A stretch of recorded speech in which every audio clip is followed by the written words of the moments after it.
Hello, balik lagi sama gua Awang. Setelah kemarin kita bahas film Back to the Future 1, kali ini kita akan bahas film kelanjutannya. Jadi buat kalian yang belum nonton film pertamanya, wajib dulu nih nonton, biar kalian nyambung dengan cerita yang kedua. Jadi langsung aja klik di bagian atas ya, buat cerita pertamanya. Kalau udah, yuk kita lanjut ke bagian kedua dari film Back to the Future. Enjoy! Kelanjutan dari ending film pertamanya nih, saat Marty dan Jennifer lagi pengen kencan, tiba-tiba si dokter datang dari masa depan ngajak mereka pergi nih ke sana untuk menyelamatkan nasib dari anak-anak Marty. Tapi saat mereka pergi, si Biff ini melihat mereka. What the hell is going on here? Mereka pun berhasil nih pergi ke masa depan.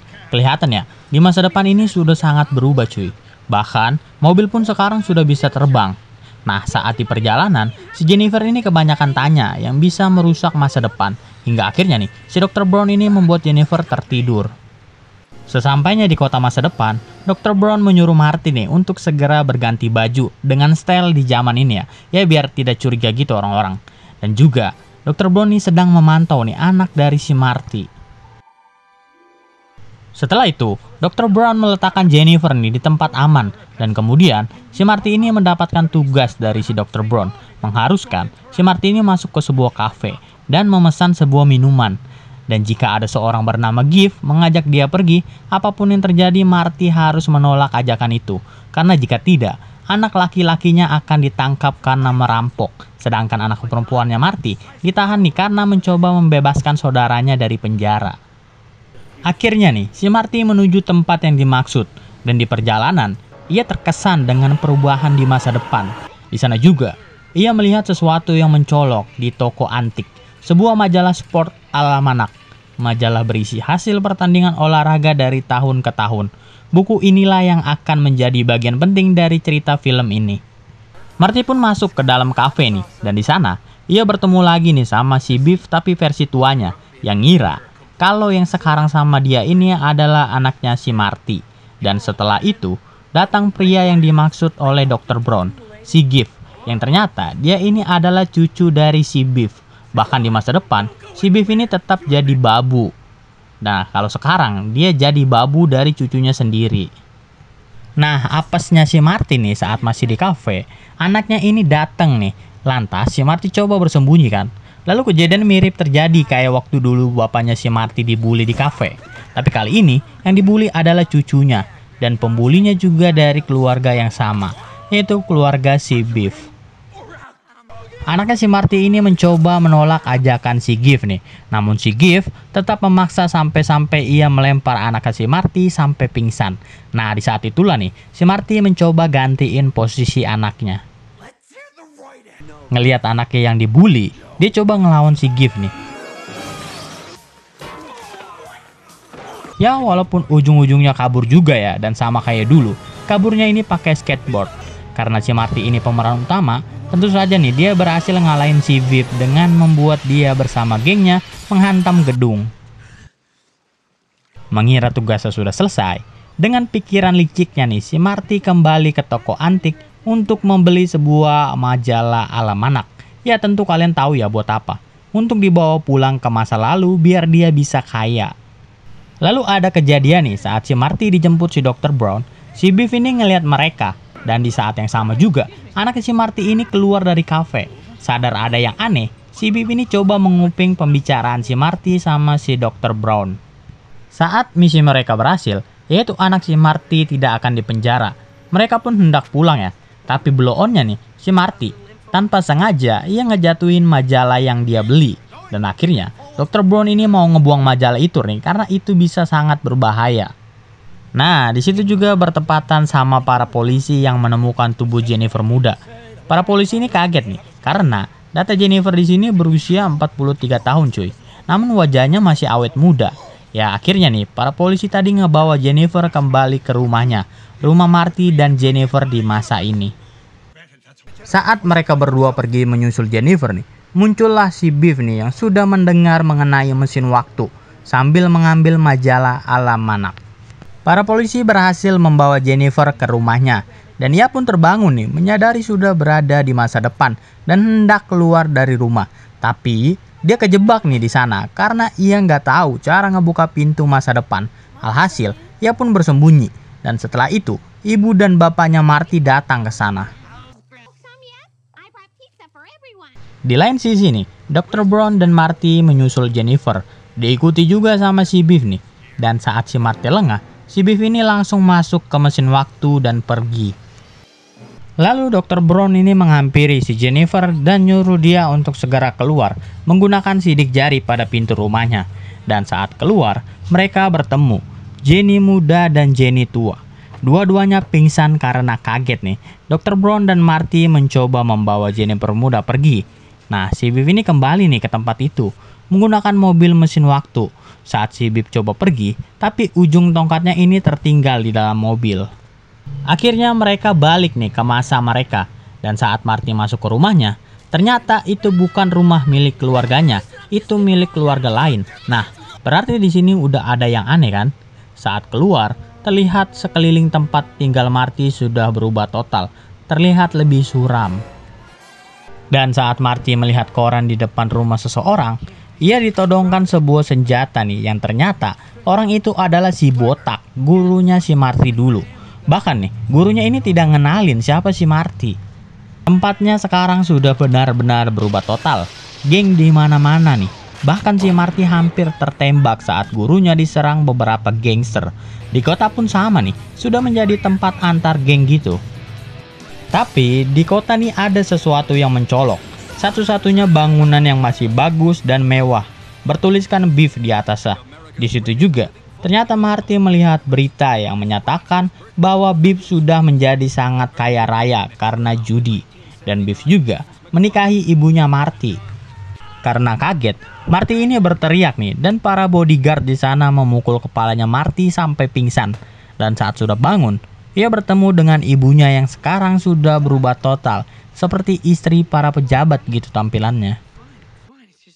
Ternyata benar nih, Lauren alias ibunya Marty menikah dengan Biff. Tapi Marty bukanlah hasil buatan mereka berdua, alias si Biff ini menikahi Lauren saat Lauren sudah punya anak. Ngelihat perlakuan kasar si Biff ke Marty, si Lauren ini mencoba pergi dari Biff. Tapi si Biff ini ngancem kalau dia gak akan biayain anak-anaknya Lauren dan akan membuat mereka menderita. Karena ancaman itu, si Lauren ini ngurungin niatnya buat kabur dari si Biff. Karena bingung, si Marty ini marah-marah nih, nanyain kenapa ibunya bisa menikahi si Biff. Dan dia nanyain kemana ayahnya, si George. Lalu ibunya ngejawab, ayahnya ini berada di tempat yang sama selama 12 tahun. Di pemakaman. Lalu si Dr. Brown yang sudah tahu situasinya nih, datang buat ngejemput si Marty.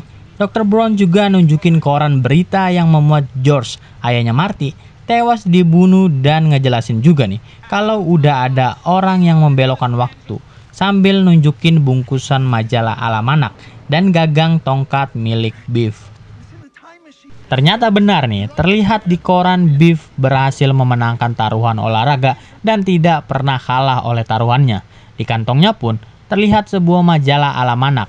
Nah, di masa ini Biff sudah sangat overpower.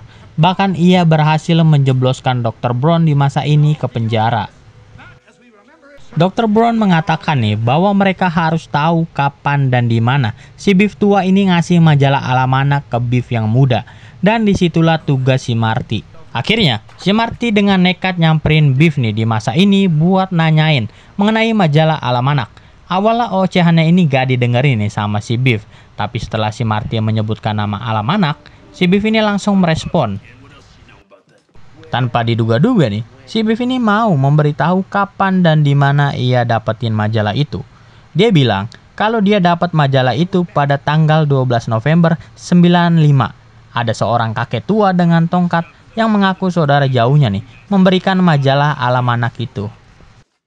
Dan orang tua itu bilang kalau di masa depan ada seorang anak dan ilmuwan gila nih yang menanyakan tentang majalah itu, maka si Biff ini harus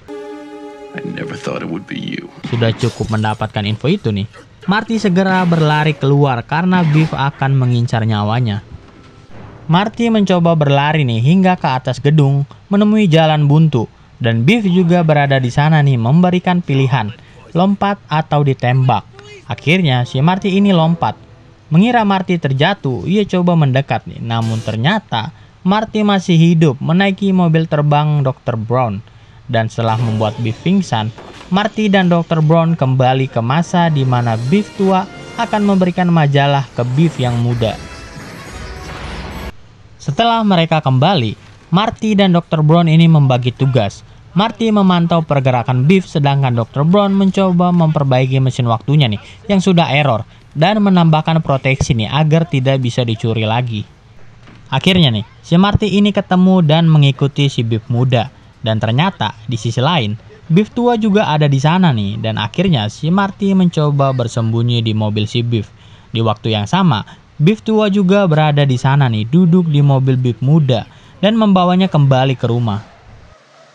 Saat sudah berada di garasi rumahnya Biff, Biff tua bilang nih kalau dia saudara jauhnya si Biff muda dan mempunyai sesuatu yang bisa bikin si Biff muda ini menjadi kaya raya. Sebuah majalah hasil pertandingan olahraga untuk masa mendatang. Awalnya si Biff muda ini gak percaya, tapi setelah Biff tua ngebuktiin hasil pertandingannya nih dari radio mobil, barulah ia sedikit percaya. Si Biff tua ini bilang, simpen majalahnya di dalam berangkas dengan aman dan jangan kasih ke siapa-siapa.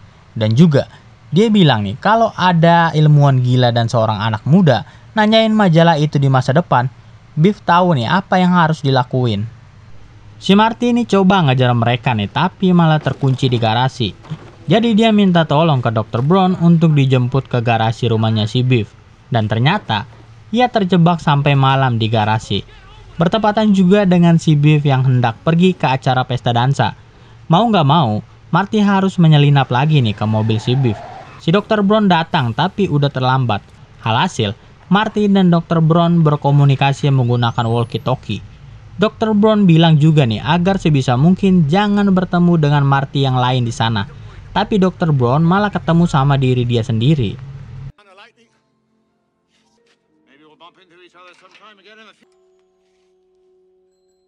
Beberapa kali Marty mendapat kesempatan nih buat ambil majalahnya.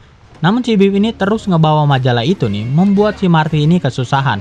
Sampai pada akhirnya, majalah itu disita nih oleh si botak dan dibawa ke ruangannya karena si Biff ini ketahuan mabok. Akhirnya, si Marty ini kembali menyelinap nih, mengikuti si botak sambil menghindari dirinya yang lain nih, agar tidak terlihat. Saat sampai di ruangannya, terlihat si botak malah asik mabok juga cuy. Aduh. Dengan susah payah nih, si Marty coba ngambil majalahnya. Dan dia berhasil, tapi apesnya ternyata si Biff ini pinter cuy. Ternyata isinya ini bukanlah majalah alam anak. Tapi akhirnya ia mendapatkan kesempatan emas nih, yaitu saat Biff akan dipukul pingsan oleh George, bapaknya si Marty.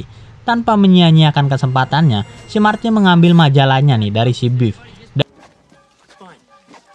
Dan berkoordinasi nih kepada Dr. Brown untuk menjemputnya. Namun masalah gak selesai di situ cuy. Ternyata teman-teman Biff mencoba menghajar Marty yang lainnya. Dan jika itu terjadi, Marty yang lain tidak akan sempat untuk kembali ke Clock Tower dan akan ada perubahan yang fatal. Jadi mau tidak mau, Marty mencoba nih menyelamatkan dirinya yang lain. Setelah berhasil, lagi dan lagi nih ada gangguan. Biff sudah berada di depannya nih untuk mengajaknya berkelahi. Awalnya dia nggak mau, tapi karena dipanggil Chicken, akhirnya dia coba ngelawan si Biff. Belum sempat ngelawan, si Marty udah pingsan nih dengan cara konyol. Dan majalah alam anak kembali dibawa oleh Biff. Dengan penuh perjuangan, Marty dan Dr. Brown berusaha kembali merebut majalah itu dari tangan Biff.